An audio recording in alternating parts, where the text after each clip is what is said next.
Okay, so that's going.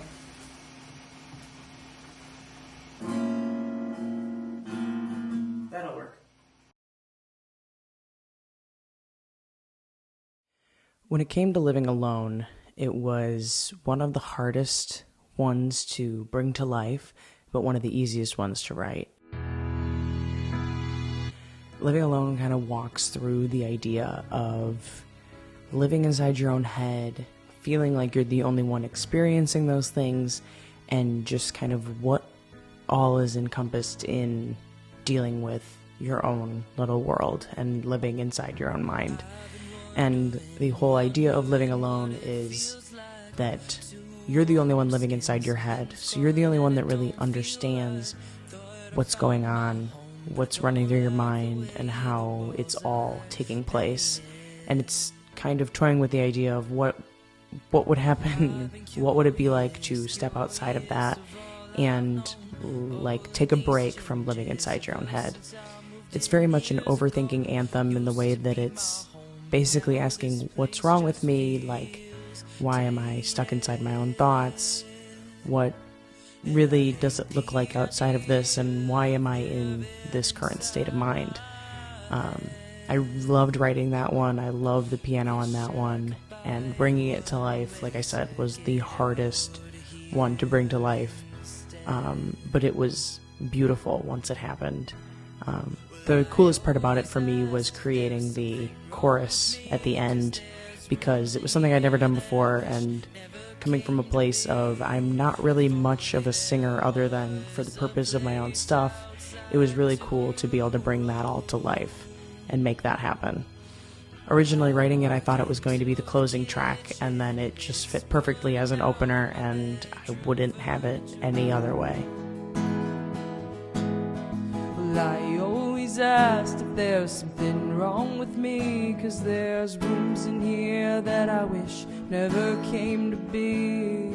If only there was a place outside to roam.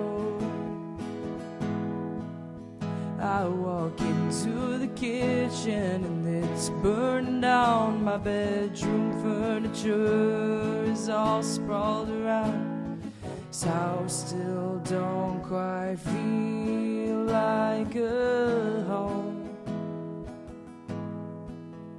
I hate living here, 'cause it means I'm living alone.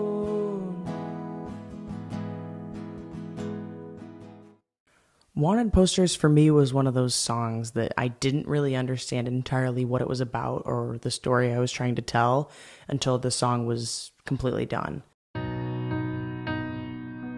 And Wanted Posters kind of explores this idea of chasing the dream, but feeling like you're doing the same things over and over again, thinking that it's going to work out.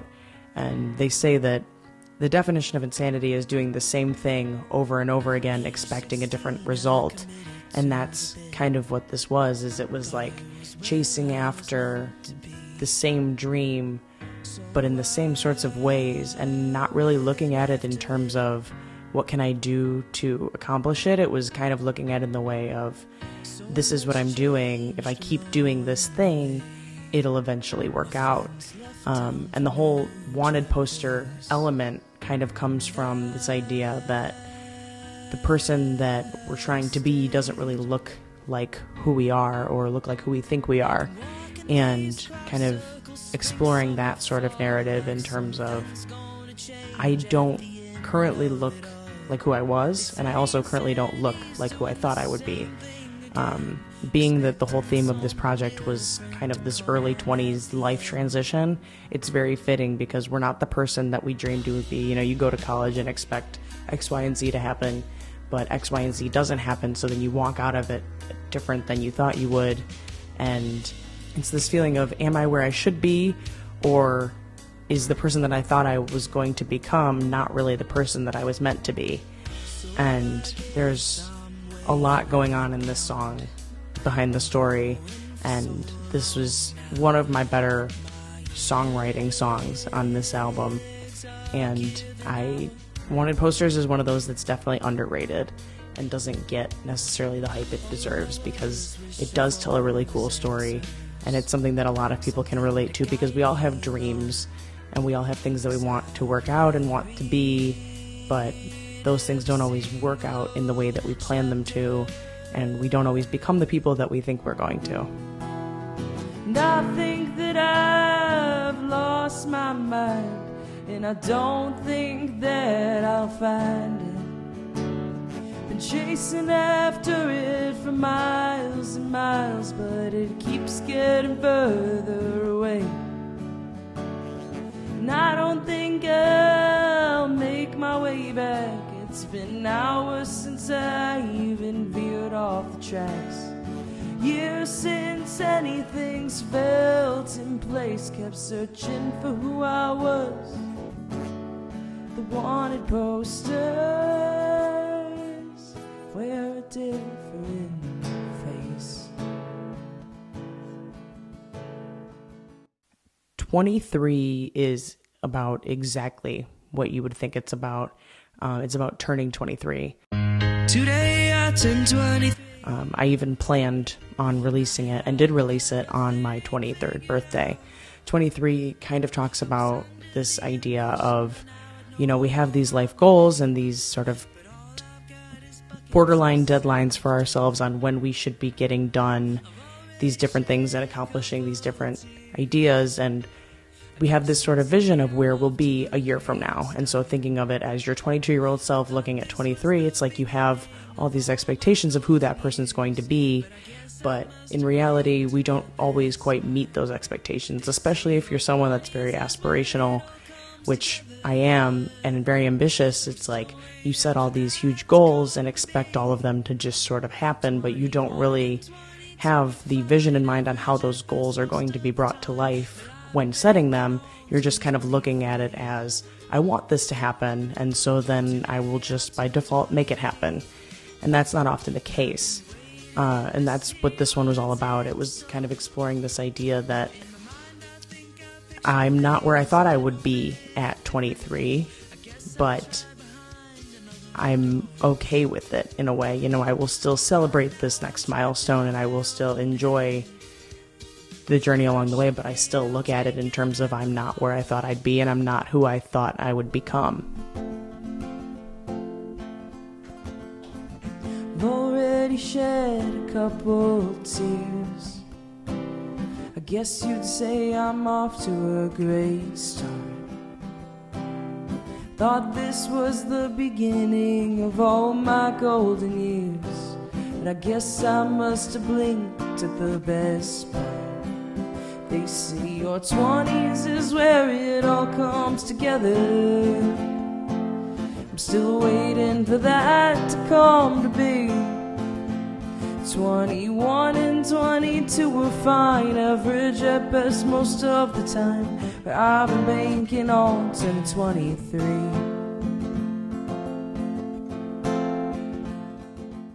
Perspectives is definitely one of the outliers within the album because it's got the jazz sort of element to it, which is very much not my style. Perspectives kind of explores the duality of kind of having this overconfident view of yourself and also this self-deprecating view of yourself, where it's, there are the sides of us that are overly critical and overly analyzing every little thing that we do to the point of where we went wrong. But there's also this side of us that where, you get a little bit of an accomplishment or make a little bit of growth, that we sort of run with this idea that, we're great and we're doing well and, we're on top of the world. The conversation within this song is kind of exploring which one of those our true thoughts and perspectives sort of lie. Like, which perspective is the real perspective? Do I actually think this poorly of myself, or do I actually act as my own hype man? Where do we kind of lie in terms of which is real and which is more of the facade? And I kind of come from the belief system that both are real, but at the same time, it's hard to be able to view yourself in such a negative light and then flip it and turn it around and look at yourself like you're doing great and things are going well, because how can you have the same experience but be able to view it in two polarizing different ways? And so that's what Perspectives kind of talks about with the back and forth within the verses and even into the choruses, if you will, or the refrains. It kind of bounces back this idea of, I feel like I'm on top of the world, but at the same time, I feel like I'm doing nothing more than failing.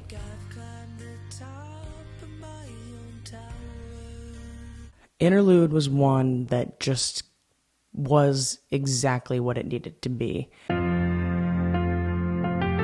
I always knew that I wanted to have some sort of filler song in the way of it just being there to serve as a little intermission, but also kind of still tell its own little story.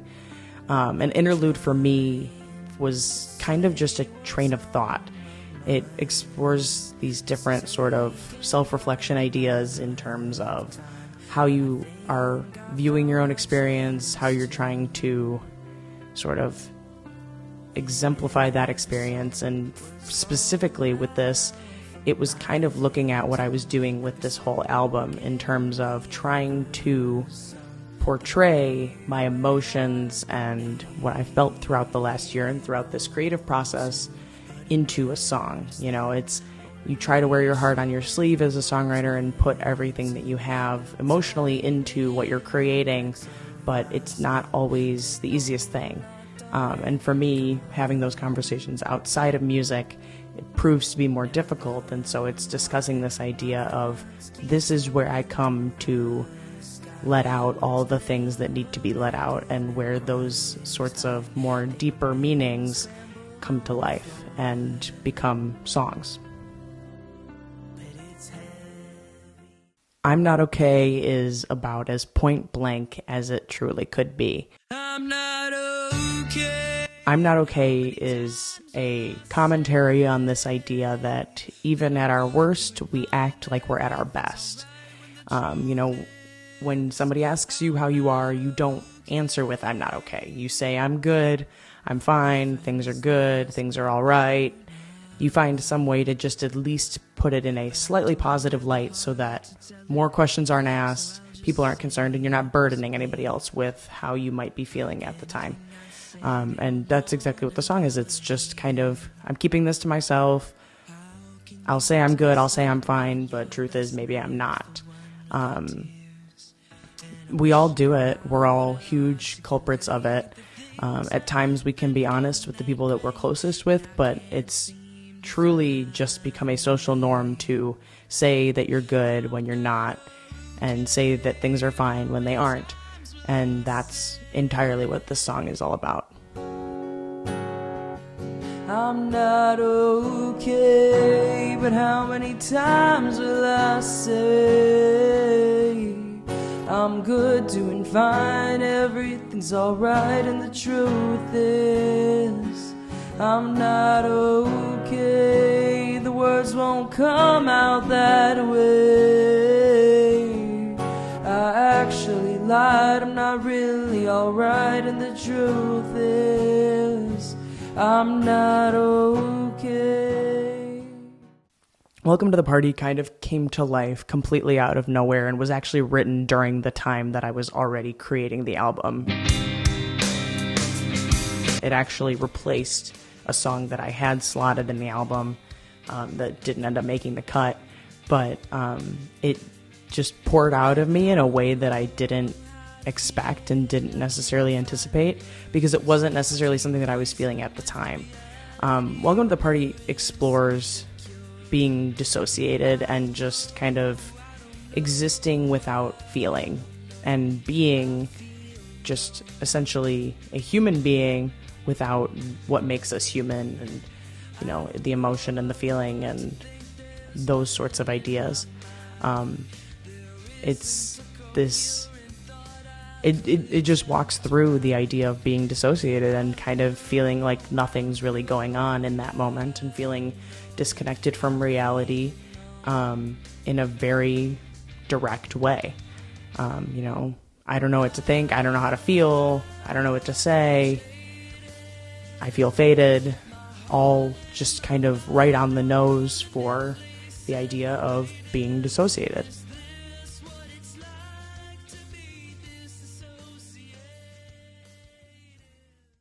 Concave Once More will probably go down in history as my favorite song off of the album. Purely because of the way that it was written and the way that it just builds section after section. This was one that was written more earlier than some of the others, and ultimately feels like the least fitting to the subject of or theme of the album, in terms of it feels kind of like a song about a relationship, and upon writing it, that's what it felt like for me. But reflecting on it more and more and examining when it was written and how it was written, it's become more of a not relationship breakup, but sort of losing a part of yourself or breaking up with your younger self and essentially kind of moving into the next chapter of life. Being that it's very early 20s sort of life transition themed, this song kind of talks about mourning your younger self and losing parts of you that you thought you'd forever hold on to. It's one of the larger transition points in our lives, so it's kind of the first experience that we have really losing parts of ourselves and becoming someone completely different than who we thought we would be and who we felt like we would become. So Concave is kind of talking about losing this part of yourself and the hole that that leaves, and essentially the aftermath of growing older.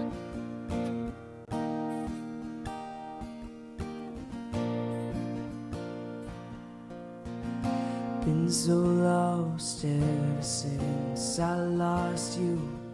Didn't realize the hold you had on my heart. Still learning how to survive, it's all new. Set my GPS to square one back at the start. And I'm picking up the pieces of a puzzle I've only seen as made. And I dug so deep in my heart that you left me standing here concave.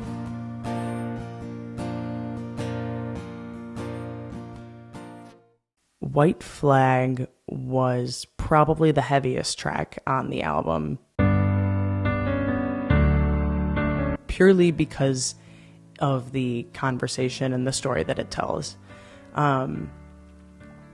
Bringing this one to life was very much an interesting experience because it is very repetitive, and so it really allows for the momentum to be built, and that breaking point in the second to last section is the most impactful section of the entire album. White Flag kind of talks about this idea of we let words have more power than they ever should, and they impact us in ways more than we ever really acknowledge or address, and oftentimes more than the person that they are coming from realizes, or even we realize. You know, people can hold on to the things that you say to them for a lot longer than you ever anticipate, and it might, certain things you say might be taken in different contexts and held on to in not the best of ways at times, and that's what this song is all about. It's, the things you've said over time have just kind of sat with me and held into me, and while you might not remember it, it'll stay with me for years. And I think we all have those sorts of phrases that sit with us in ways that we don't necessarily enjoy, but that just kind of linger in that way and stick with us until years and years after. And it kind of comes from a place of where we view weakness within ourselves and what sort of stance we have on how all those ideas come into place, and, the relationship we have with the person that they're coming from, and how those sort of stick with us and, shape the way that we approach future relationships, interactions, and more.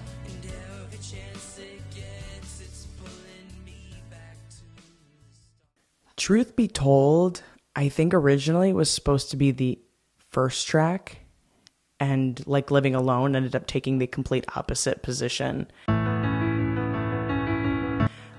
Truth Be Told is truly like the summary track of the entire project, being that it's all about, recognizing where you are and being open and honest about it, and also just sort of being okay with that. I think a lot of times we're always striving for what's next and striving for that next level up, rather than focusing on where we currently stand and acknowledging it because we wish we were further, or we think we should be farther along than we currently are. And Truth Be Told is just kind of this admission of, I don't really know where I stand, I don't really know what's next, I'm still sort of figuring everything out, but I can acknowledge that and recognize that and own it as where I currently stand, because that's what the reality is. Like, it's basically saying, I don't know, and that's okay. Because there are times, especially in these transitional periods, that we don't know exactly where things lie, where our next steps are, what's going to be the next thing, and which direction we're heading in. And so sort of owning that as our experience kind of gives you this sense of power in terms of being able to take that next step and approach the next thing.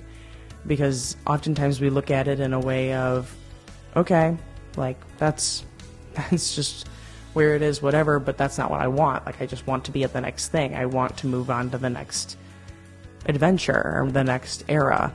And there's a lot of power in just being able to admit where you are and know that whatever comes next will be dealt with when you get there.